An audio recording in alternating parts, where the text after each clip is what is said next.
Right, it's my pleasure to be interviewing somebody, that has been very inspirational in the affairs of Nigeria and in the affairs of society and in the advancement of learning and education in general because he has constantly challenged the status quo.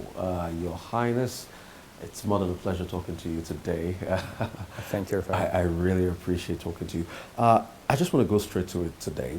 And if in case you're just watching, this is the Rise News channel.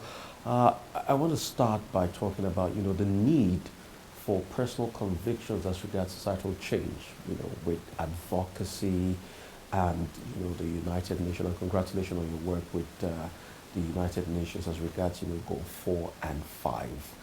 Where does this strong conviction come for the sense of advocacy as regards societal change? Well, first of all, I think we all need to understand that as human beings, we're part of a wider society. And our happiness, our success, our prosperity will come to nothing if we do not ensure that the vast majority of those around us share in that prosperity and that success.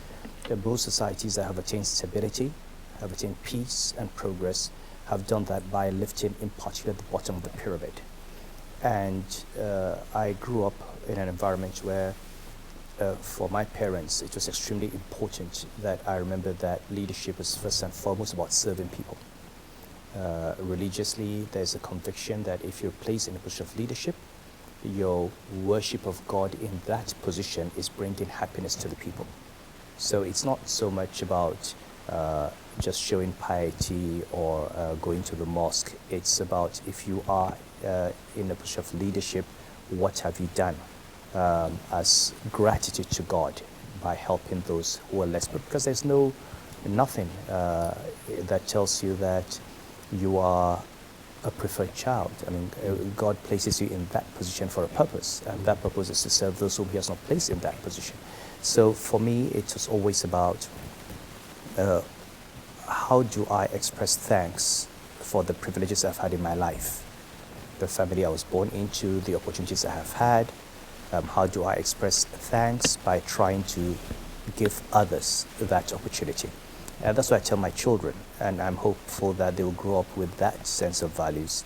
I remind my daughters that for each and every one of you who's just gotten a degree or a master's degree, there are hundreds of thousands of northern girls who have not even completed primary education, who have not completed secondary education, who are in forced marriages, who are living in abject poverty. And for me, if your education is something that only gives you a meal ticket, then it's a wasted investment. I need you to think about how each and every of you can help those who are outside, and how you can create better opportunities for them, how you can help alleviate their circumstance, and how you can create a society that makes it possible for people who are not born into privilege to have access to the opportunities to rise out of the conditions that they find themselves in. I mean, that's very powerful. You were just saying just now, talking about, what you tell your daughters, that for every master's degree they have, there are all the, women out there that want to have that degree, but you can't because of some circumstance or the other. And that's going to segue into talking about what you have done for the girl child. You've done a lot, but the shocking thing is a lot of people don't know you've done a lot, as regards, pushing the advancement of the girl child. And with what 1 million teachers have been doing. Can you just, tell us what you've been doing as regards that, the partnership with 1 million teachers and the advancement of the girl child, because you're really very passionate about this. Yeah, I've always been passionate about the issue of the girl child and, in fact, the woman. And maybe later we'll probably going to talk about women in banking and central bank and what we did with as far as gender empowerment is concerned. First of all, I come from a perspective that if you were to look for one single silver bullet that has the greatest potential upside impact on development, it is educating the girl child. It is educating the girl child that reduces infant mortality and maternal mortality, so it saves lives from the beginning. It improves nutrition in the children, because with education, they're able to give them better nutrition. It reduces poverty because they're not just an addition to the dependency ratio, but actually have an opportunity to begin to earn a living and to stand on their own feet. It breaks an intergenerational cycle of illiteracy and poverty. So it reduces fertility rates and therefore reduces the very fast rate of demographic growth, which has contributed to a lot of the social problems that we have. If you take Northern Nigeria, for example, with average fertility rates of 8 or 9 among girls who have not completed secondary education, down to 4 to 6 for those who've done secondary school education, and even less. So one of the reasons you continue to have poverty is that the rate of growth in the population outpaces the rate of growth in GDP. And this has led to all sorts of problems, from an increase in the number of out-of-school children, to the levels of malnourishment, to the levels of infant mortality and maternal mortality, and so on. So this is part of what drives me to focus on SDG 5, on educating the girl child, and also empowering all women and children. With 1 million teachers, what we're trying to do is focus on improving the quality of teachers, which is the foundation for improving the quality of education. And we are fortunate, I'm chairman of the advisory board, and we are fortunate to have the partnership of Queen's University in Canada. And with Queen's, we design training programs for teachers. These are online programs, and we have all sorts of them. We have a black belt program, for example, where teachers go from one stage to another. They go from a white belt cotton to black belt. Hopefully they'll go to white belt silk. And these are basically role models. They have high impact on their children. We improve their quality, but they also impact on the environment in which they are. And it is the work that we've done, and this all over Africa, is the success that we've done so far that encourages me now to launch this new initiative, which we will talk about, which is the SDG Challenge, which aims at basically providing equitable, fair, qualitative education to the underprivileged, and with particular emphasis on girls. Let's talk about the SDG Challenge. Let's talk about the need to create that societal equilibrium at which, girls can have a pedestal to stand on and stand to aspire. Let's talk about that. Okay, so the way it works, and this is something that's going to start this October. And what we would like to do is basically call for ideas. The first thing is to understand that for long we have tried bringing down ideas on education from the top. While teachers who live in communities probably have the best idea for how they can improve their education. So we've got some innovative teachers. So we want to empower the teachers. So the first thing to note is we're going to have a challenge that encourages teachers from all over the country, all over Africa, to come up with ideas for how education can be delivered cheaply, qualitatively, and equitably to the less privileged, and especially rural girls. And these entries are going to be assessed by a team from Queen's University, and we're going to select winners. And once those winners are selected, we'll work with them to refine these ideas, to develop them, things like stakeholder engagement, things like project management, and so on. And then there will be an an MS2 endowment fund.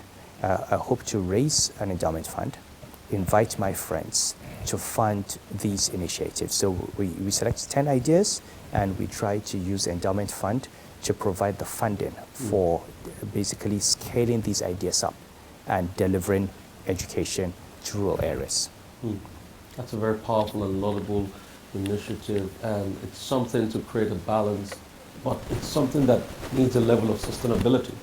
I mean, and how do you think around the sustainability and to make it live on, The endowment fund, I think, is the key.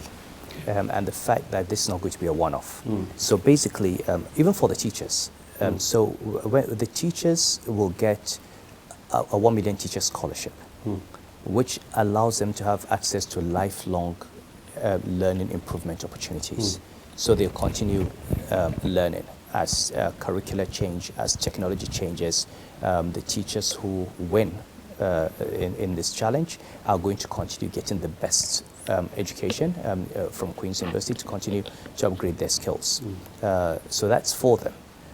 Now the Endowment Fund, which will be run by a board of advisors with 1 Million Teachers Canada as the implementing partner, basically takes it away from me. I mean, I will attract the funding, and 1 Million Teachers will be implementing, and hopefully we'll get a number of parties who are interested in. I mean, you have a number of organizations, a number of individuals who are concerned about out-of-school children, a number of individuals who are concerned about girl child education, and this is one way of pulling resources together from these organizations with a competent, established partnership with a university like Queen's, the Faculty of Education of Queen's University Canada, for implementation, to make sure that ideas that are tested are basically a given scale and given the impetus. I think once we succeed, hopefully we start this in October. By September, we have a closing dinner, and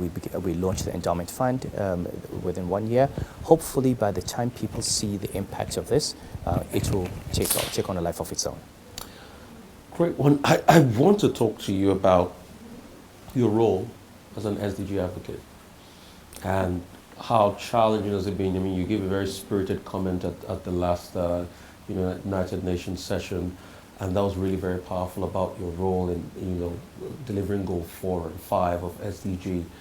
And one thing that stood out for me in all of this is little did we know that we're going to have a pandemic that was going to change the world. I mean, both of us were not born in 1918, so we don't know how the last pandemic went in 1918 and all the pandemics. But this has changed the world. Economies of the world are falling, minus 20%. The British economy, Nigeria economy contracted 6%. It has thrown up a lot of things we don't even understand. They call it a new normal, but a lot of people don't see it as normal. It's abnormal. They can't crack it. So I want you to just make sense of this nonsense some people will say it is. One of the best ways to really understand economics is to take your eye away from numbers and look at the human beings, or rather transcend the numbers and look at the human beings. So let me give you a simple example. So think of the Nigerian economy as one with a GDP of $250 billion. 1% of 250 billion, this is $2.5 billion. Okay? Multiply that by the exchange rate and divide that by, say, minimum wage of 30,000 naira. You immediately have like 5-10 million people that have been wiped out at the bottom of the pyramid. For every 1% drop in GDP, that is $2.5 billion worth of goods and services taken out, but that is $2.5 billion worth of income. Now that income could be profit, it could be rent, it could be wages. In Nigeria, most likely it is wages. So you can easily see how many more people have been thrown into extreme poverty with a 6% drop in GDP. When you talk about inflation and people say, oh, inflation has increased by 200 basis points. When you look at the consumer price index, the composite index, and you look at the breakdown, and you come to, for example, food crops, and you find that, and you go down and find that, for example, the price of gari cassava has gone up by 50%. Well, think of the millions of people who buy gari by the tin, who are no longer able to afford gari. What does that mean for them, for their families, for them as citizens?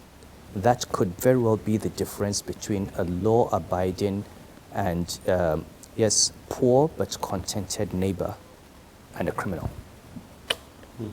So when you hear in a poor country, GDP dropped by 6%, it is massive. You and I may not feel that impact as much as the elite will feel the impact, those who are paying children's school fees abroad, those who are going abroad for medical expenses would see the impact in terms of the exchange rate and so on. But in terms of being able to eat, to feed your family, to educate your children, frankly, it may be a bit more difficult, but it's not life and death. But for many people, that is the difference between life and death. It is what decides whether the child goes to school or has to come out and be hawking goods on the streets. It is what decides whether the father goes out every morning to his place of work or whether he sits at home doing nothing and has to go into crime in order to feed his family. So, and the problem, of course, is that in this country we've had, I know it's now a term that people have associated with death, but we've had pre-existing conditions. When you talk about COVID, you talk about people with pre-existing conditions who are vulnerable to death. Our economy already had pre-existing conditions. The rate of growth before COVID hit was just about 2%. Now compared to the 2016 crisis, where on the eve of that crisis, growth was anything between 5 and 7%. So we already were in slow growth mode. We already were spending 60-70% of government revenue on debt service. We already had a low level of reserves compared to imports. We already had multiple exchange rates. We had already spent 5-6 years and continued paying over 1 trillion naira in fuel subsidy.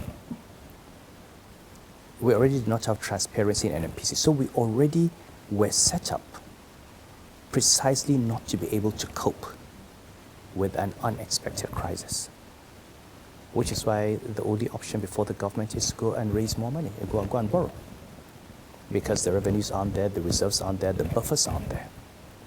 Now, that places us in a very difficult situation. It's not totally impossible. I mean, some of the recent measures announced, the decision to borrow from the IMF, the elimination of fuel subsidies, painful as those are necessary structural adjustments that we need to make in order to improve the revenue profile of government. We now have increased transparency in the Nnpc. I just read this morning that the Nnpc has remitted almost 2 trillion naira to the Federation account, which is much more than it's done in ages. Okay, and now 1.2 trillion out of that used to just be petroleum subsidy. It just disappeared. And in addition to the trillions that were going in general administrative expenses between NAPIMS and MPDC and so on, I mean, the audited accounts are there for everybody to read the numbers. So just improving the transparency in the oil sector, for example, has a salutary impact on government revenues. But we also need to look at the quality of spending and make sure that we direct it to the very bottom of the pyramid. How much are we spending on education as a nation? How much are we spending on primary health care as a nation? How much are we spending on nutrition as a nation? How much are we spending on basic things like clean water, rural roads and access to markets as a nation, compared to how much we're spending on beautiful urban bridges, fantastic airports, skyscrapers, and so on. So the whole idea that development is about those people at the grassroots is something we need to keep advocating. And that's what the SDGs are about. I mean, I think it was Amartya Sen, the Indian thinker and economist that wrote a book about development, and he kept on saying, and development as freedom. As freedom. And he told a story in that book about how development was justice, how a man had died because there was no access to health care. And that story caught me. And when you put this out there, when you put the human angle to development in general, it really gets to me. It really gets to me because when you think of it critically, it speaks to many things. Take, for instance, it speaks to our current currency situation, the current forex situation, how there's been loss. The current, inventiveness around trying to stabilize it and from issues and things like that. I mean, what does this tell you? I mean, many people just think of economics in terms of statistics and numbers. And this is the worst mistake you can make. Let me explain. Let me give you something from my personal experience. Take the banking industry. When I became governor of Central Bank, I saw a number of banks at the risk of collapse. Now, what historically happened? And it happens all over the capitalist world. I mean, a bank goes on and the management gives all sorts of bad loans, mismanages the bank. You say, well, the bank has collapsed, and you just say this bank has failed, and you liquidate it and give insured depositors some small amount. And that's it. What people don't see, first of all, is that in most banks, the shareholders have like 10, 12% of the money. That is the equity.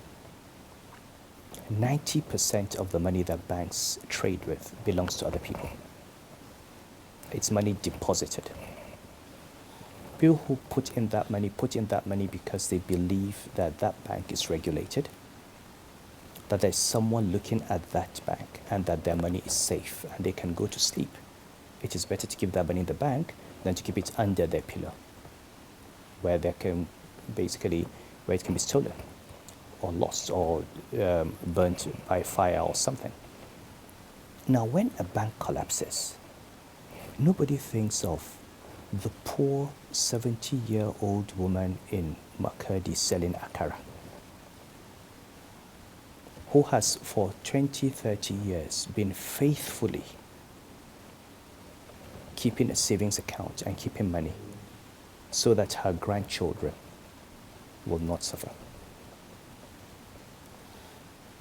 Nobody thinks of the pensioner who spent 35 years working for the government, saved his money, had his pension and gratuity. That is what he has for educating his children and for his medical care. It's gone.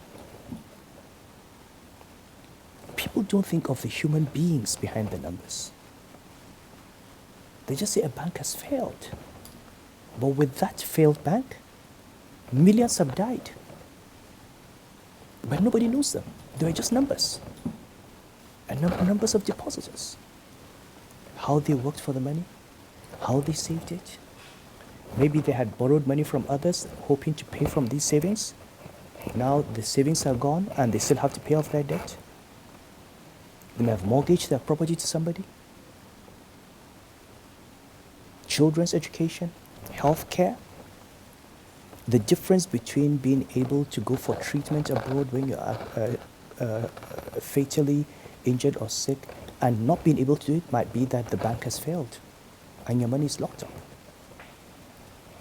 So the more we think of who suffers and who benefits from economic outcomes, the more we're able to decide what our priorities are.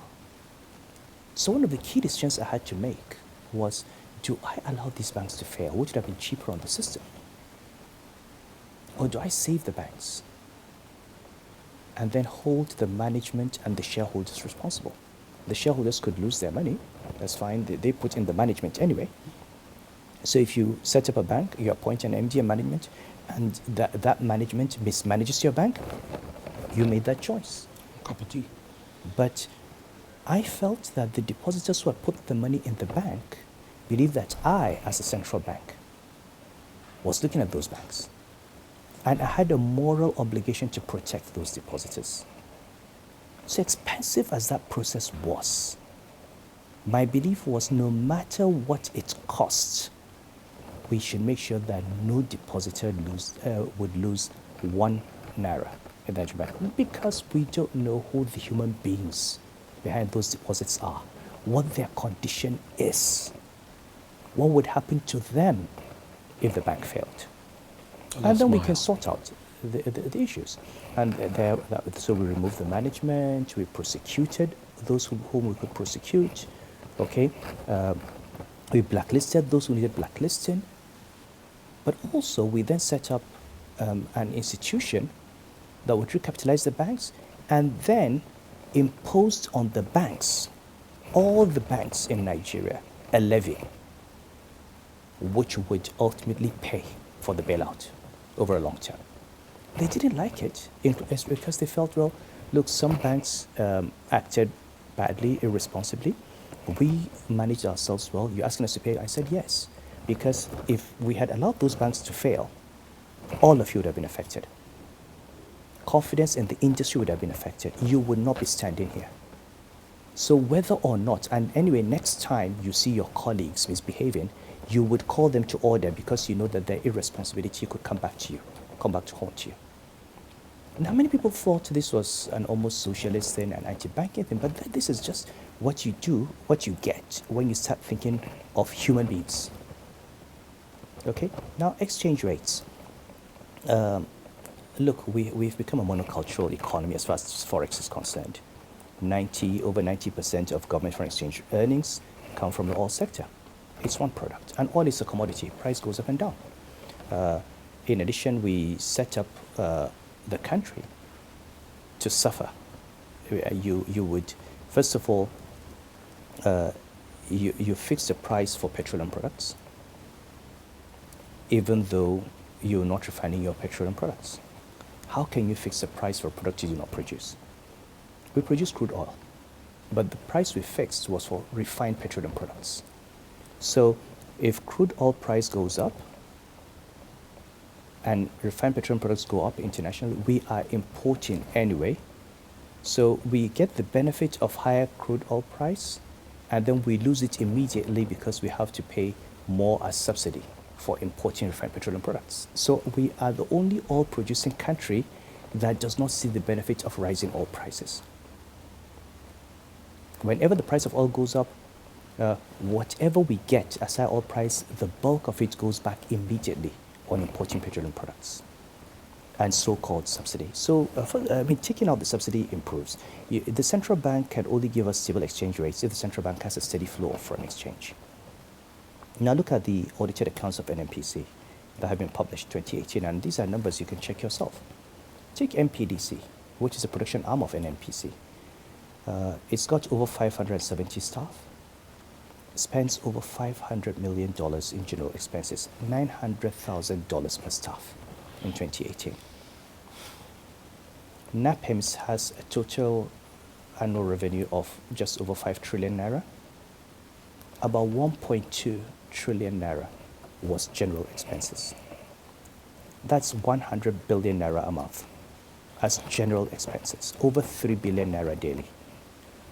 And that amount is like 25% of total federally collected revenue. Now, the great thing, and we must commend this government, the great thing is that this is the first time Nnpc accounts are being audited and published in almost 2 decades. So it's a good first step. Now we need to go and look at those accounts and ask questions and force change so that more and more of that money, which just keeps being drained in this parallel state, gets to the central bank. So the central bank has the foreign exchange reserves to protect the currency.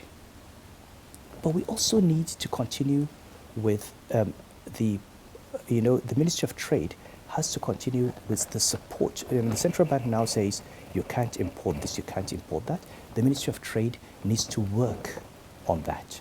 What can we import and what can we not import? And how do we agree with other West African countries on this?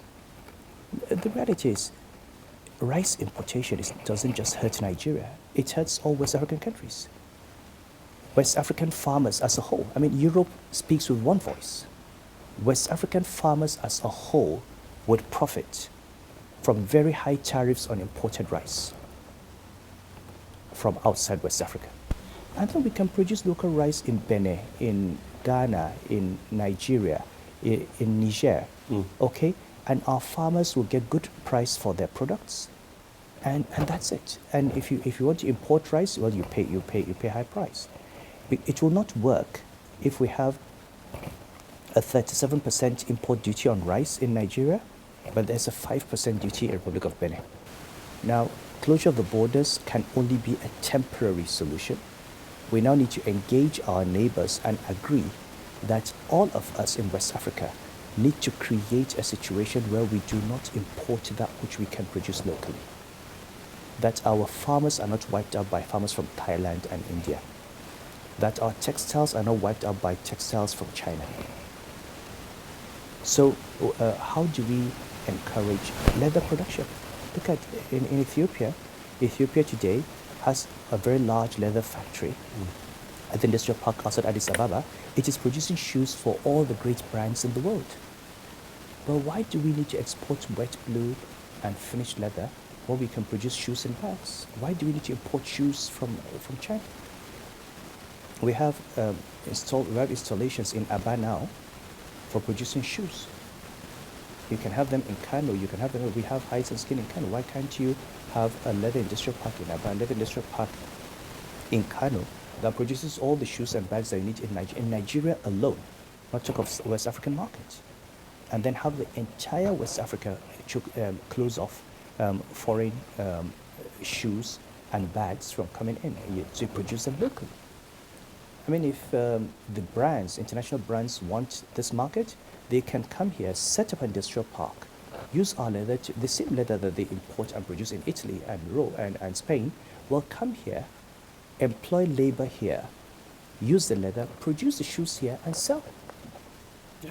So you cannot fix this cycle of devaluation and devaluation and devaluation until you fix the underlying economic fundamentals and reduce your dependence on things that you have to import. I mean, we're an interdependent world.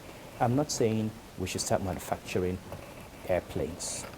I'm not saying we should start manufacturing computers immediately. Well, we can. I mean, you've got Xerox, but obviously the things that we're not there yet. What we can't produce locally, we import. But what we have a comparative advantage in, we have the market, we have the labor, we have the raw materials, things like textiles, garments, leather products. Look, even solar panels. Why do you need to import solar panels? What do you need? It's sand. Silica. It's silica and sand. It's all over. This is the desert. Look, we are in sub-Saharan Africa. Silica is all over. Silica deposits are all over. Plus some aluminium bars. And that's all you need. And we have the sun in Africa. Produce the solar panels here. Sell them. First of all, you create jobs producing solar panels. Yeah. Then you produce electricity off-grid. Then that electricity allows people to earn a living and you create jobs and empowerment. So the multiplier effect of solar panel factories in Nigeria is amazing. And if you take the entire Sahel, northern Nigeria, Niger, Chad, northern Ghana, northern Benin, Mauritania, Mali, all the way to Senegal, the sun is the greatest asset that they have. Yeah. So I think it's about fundamentally rethinking the way we've structured our economy and thinking of it in terms of development as opposed to rent seeking. And the key message from Amartya Sen, which you mentioned, is that at the end of the day, look, we talk about all these freedoms. We talk about freedom of speech. We talk about freedom of conscience. We talk about freedom of religion. Okay? We talk about freedom to own property. But how about freedom from illiteracy? Freedom from hunger? Freedom from sickness? Aren't those freedoms? Should you be imprisoned in hunger? Should you be imprisoned in bad health? Should you be imprisoned in malnutrition? Should you be imprisoned in joblessness? Or should you be freed from that? So if we give as much attention, how about if we give as much attention to the rights of a child, the fundamental right of a child to have an education, as we gave to the fundamental right of a rich man for his property not to be stolen by a thief, we will not be where we are. And this is how I think we've got to simplify and break down the development story and make it sustainable. I'm still on the development story. A very cardinal point of the SDGs. I mean, it might not be within your purview, will be the advancement of small businesses. They've taken a big hit this COVID period. The CBN tried giving some policies. A lot of people say it's not far-reaching. I mean, what's your take on that? I saw a video recently of a young woman that ran a poultry and was talking about how terrible it's been for her to survive.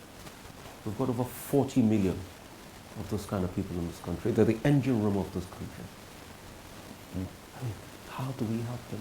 Well, part of what we need to do is to be intelligent about how we approach the management of the economy and the management of the crisis. Okay? Now, the reason SMEs are suffering is because, obviously, of the shutdowns. And these shutdowns have come because of an understandable desire to save lives. And the result, obviously, is that as you save life, you begin to hurt livelihoods. And this debate between saving lives and saving livelihoods is all over the world. I mean, right now, you can see all the debates in America as to whether you should open up or whether you should lock down and so on. Now, but there are a number of fundamental points that I think are missing here. First of all, Africa as a whole has shown a relatively low level of mortality compared to the rest of the world. And people can say it's about testing, and testing will show the infections, but the reality is whether or not you test it, if you're dying, you're dying. And we have not seen a sustained elevation in the mortality rates in Africa that would suggest that COVID has impacted on life as much as, say, you would per thousand, as much as, say, in Europe or in the United States or in Asia. Now, there are a number of theories that have been advanced, which have not been tested. Some say, look, first, Africa is the youngest continent, and young people are better prepared to cope with COVID than older people. Others say maybe because we've had malaria, we've had all sorts of infections, our immune system is better prepared to deal with and cope with COVID. There's a theory that maybe some variant of this virus, of this coronavirus, which just causes a flu, may have been around Africa for a while. Yeah. And therefore, Africa is better able to cope with this new variety. There are people who have even said maybe because we have these compulsory BCG vaccinations for our children, this has helped us cope. And so there are all sorts of stories. Now, what I would like to see is proper scientific research that tells us why fewer Nigerians, for example, are dying from COVID than the rest of the world. Now, if we had this research, and let's say the research came up with the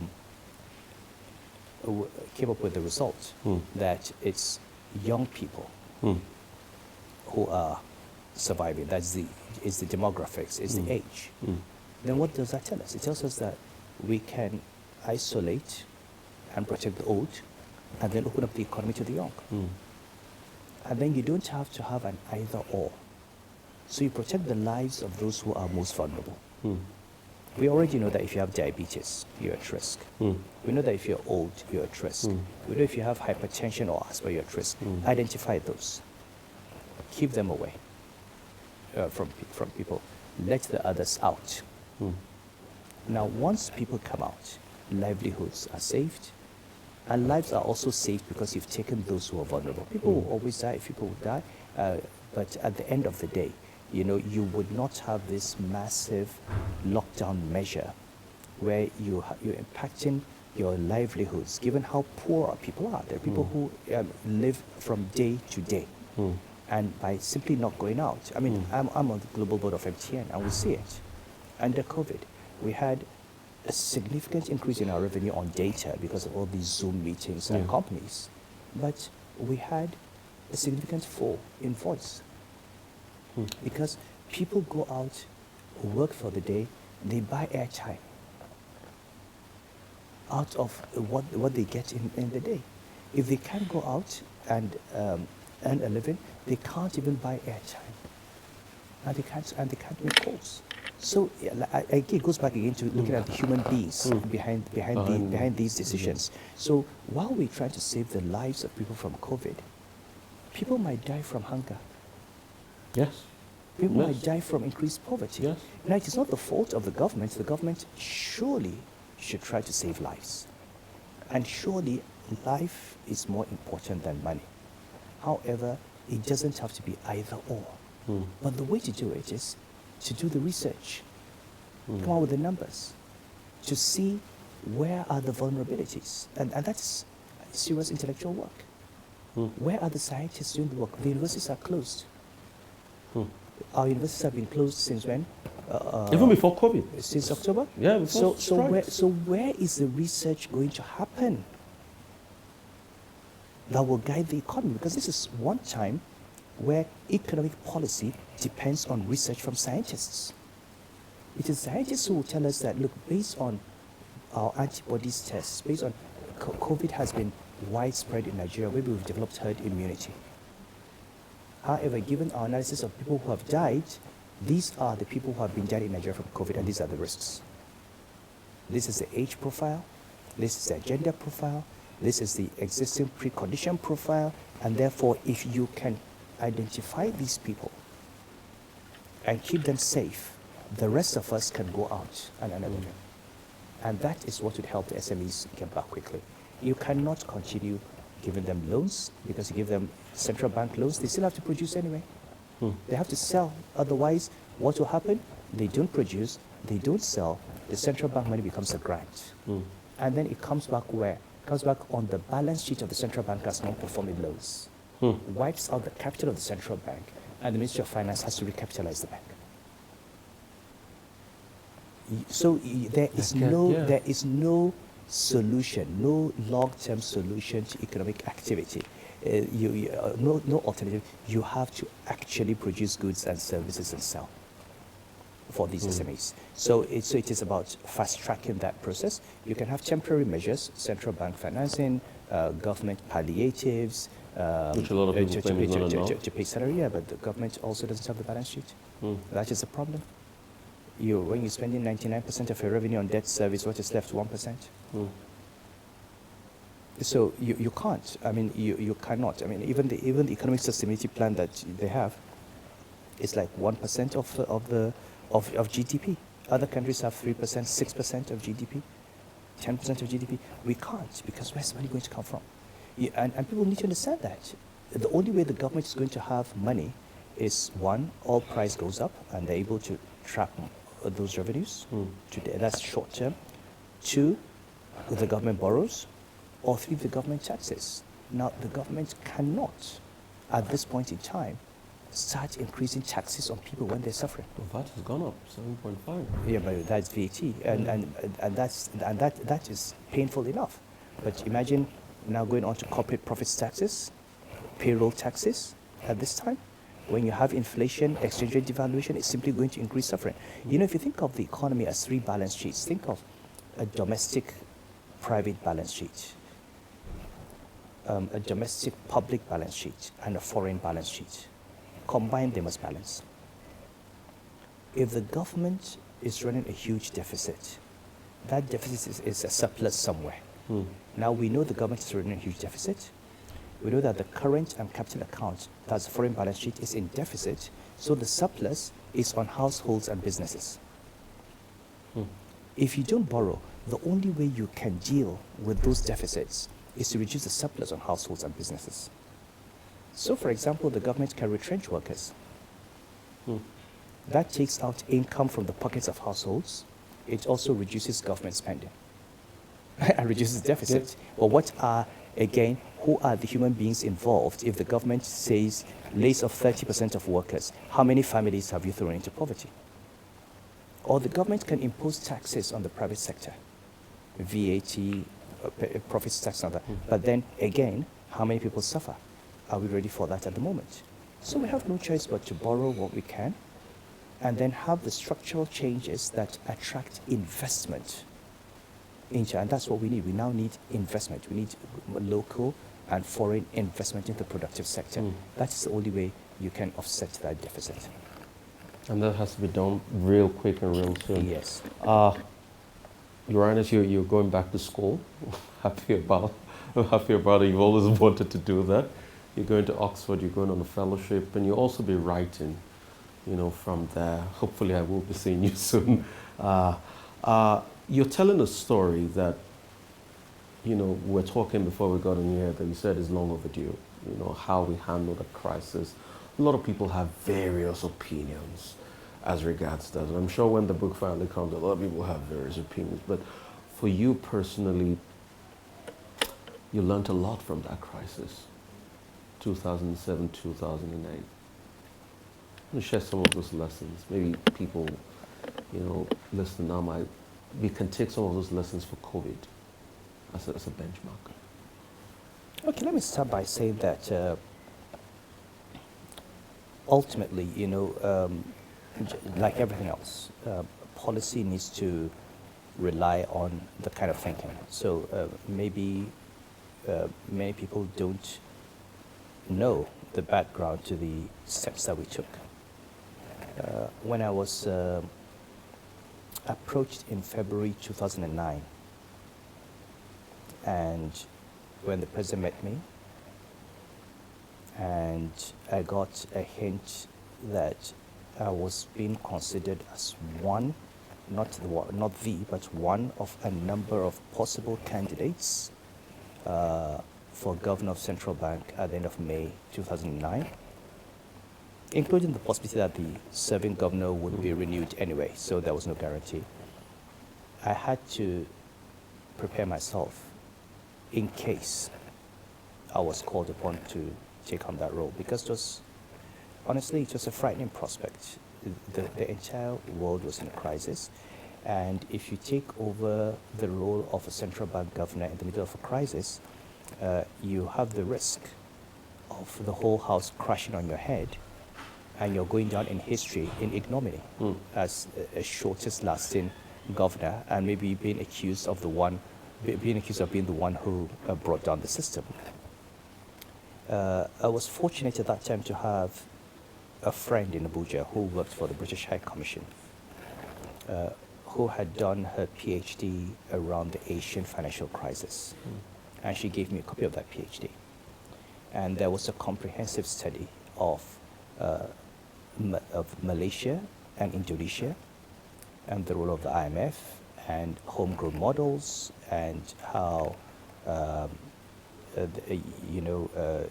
Malaysia, for example, pursued a domestic homegrown model, but one that also met with approval of the international investor community. So it was a hybrid. I mean, you don't have to wait for the IMF to dictate to you, but you've got to do that which every educated economist looking at will say this is something that would work. And so even before I got into the central bank, I had settled on the key issues that Malaysia did, which is basically go in and look at this problem honestly, do not hide it, take the steps that need to be taken. And these would be drastic, and they would be shocking to many people, but did that. I mean, Malaysia locked up people. Malaysia capitalized banks. Malaysia bought bad loans. Malaysia set up 3 institutions. There was a Dana Harta, there was a Dana Modal, there was a restructuring desk. One of them had the task of basically putting money into the banks just to make sure they had liquidity, to keep depositors safe. Another had the task of putting capital into the banks to make sure they had enough capital, and then later, after 5-10 years, would basically sell, after the banks had recovered, would sell that capital and make a profit.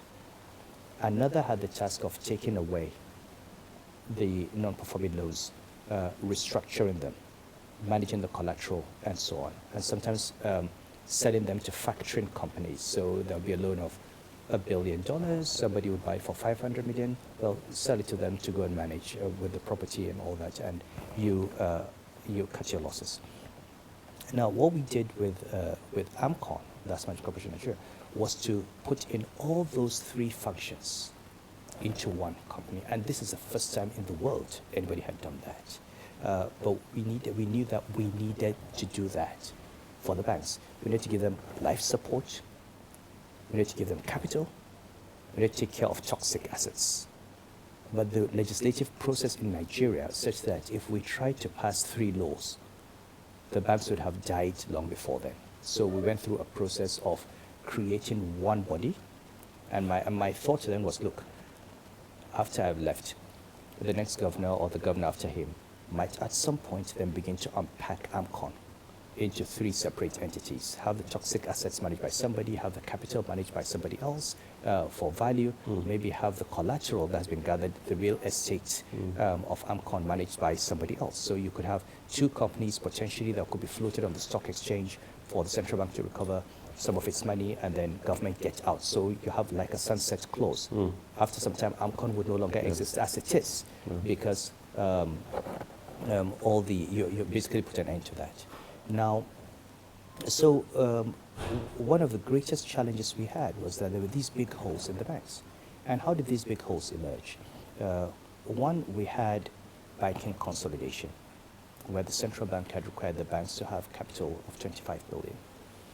Some of these banks decided to set up SPVs, lent money to the SPVs, and then the SPVs turned around and bought shares in the banks. Now, because the money funding the shares came from the banks, all they had done was transfer money from liabilities, depositors' funds, into capital. So we had a bank, for example, that had listed itself at 22 naira or so. The shares were 22 naira at one point. And it owed 25% of itself.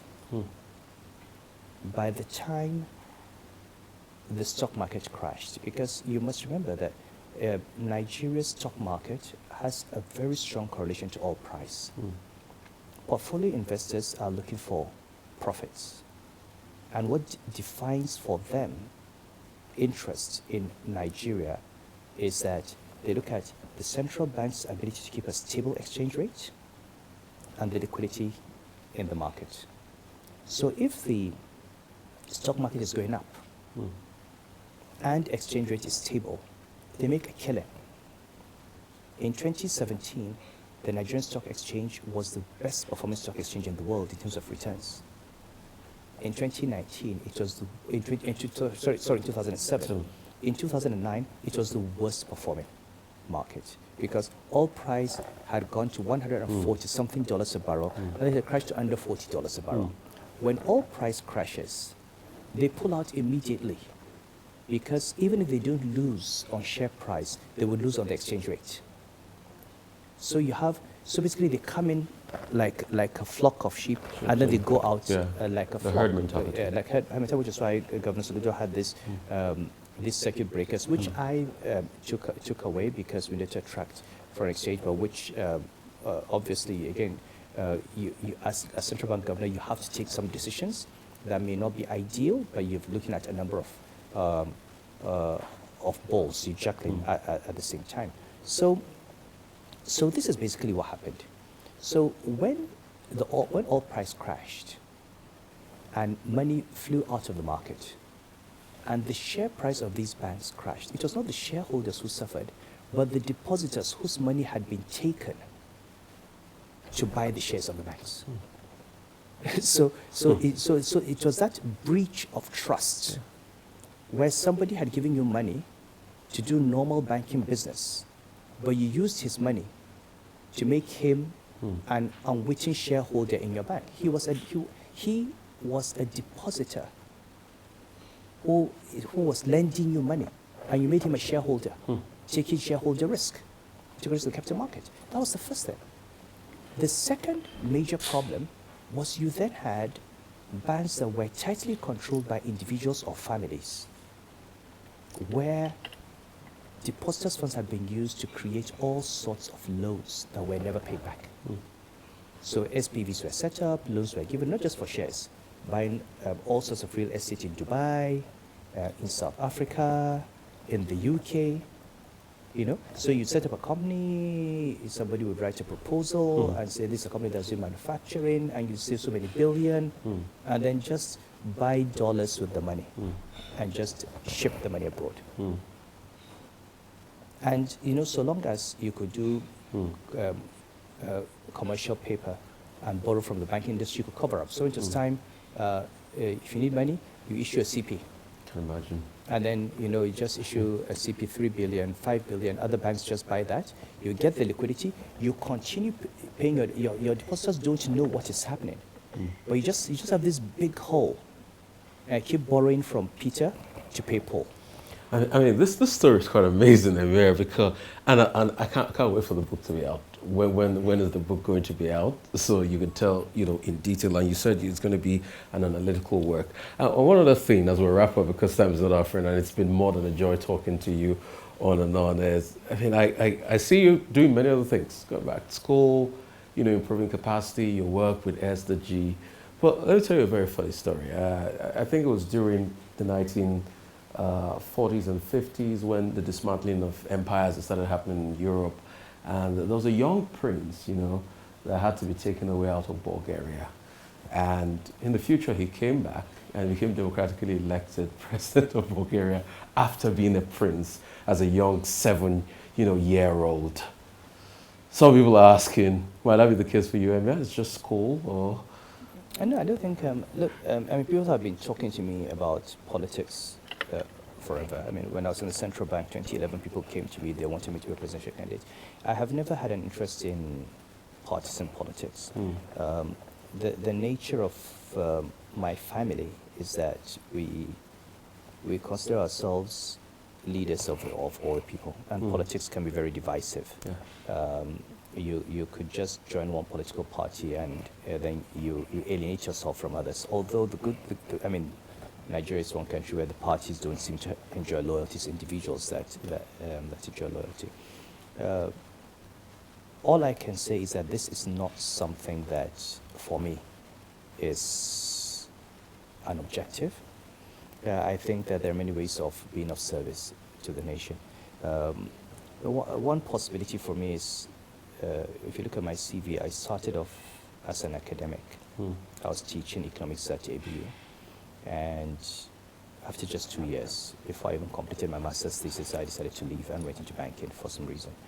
And I've made a success of my career as a banker, as a regulator. I've been an EMIR. Maybe it's time. And I suppose I'll write this book in Oxford, and before then I'm publishing my collection of articles. I have a collection of articles that have no relation to economics at all. It's about great. Sharia, society, identity, published somewhere between 1999 and 2005. That book is going to come out in a few months. We've actually completed the selection of the articles, and then the book on the central banking will come out. I still would like to write a book on the impact of certain interpretations of Muslim family law on development in northern Nigeria. So how interpretations of the law and cultural practices around child marriage, around polygyny, around child rights may have inadvertently contributed to the underdevelopment and poverty in northern Nigeria. So that's a third book that I hope to write. And in the process, I'm thinking maybe I could just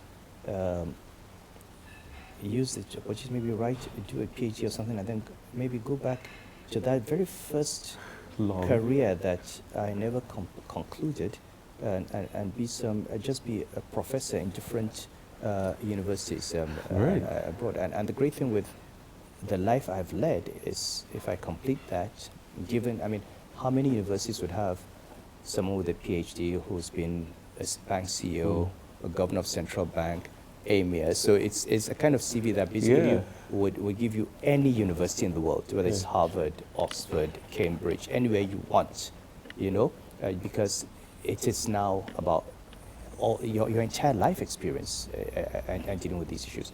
So that's one thing that I pursue. Having said that, I don't have an oyster to look at the future. And I'm going to take life as it goes. I'm in no hurry to go into full-time job. I have enough on my plate. I see my life as a life of service. I just don't think that public service is limited to elected office, and any opportunity I have to serve, I will take. If it's service that I think I'm capable of of delivering. But no, I have no immediate plans to go into politics now. All right, I mean, it's been more than exciting talking to you, and your strong passion for Arsenal too is another. Arsenal won the Community Shield and the FA Cup, and they saved me the heartbreak of watching them not play in Europe this year. I hope that this year we'll get to Champions League. But there's Europe and there's Europe, so there's the Europe and the Champions League. So You Chelsea fans, you Chelsea fans are just a pain. You're just a pain. Don't remind me. Don't worry. We'll bounce back.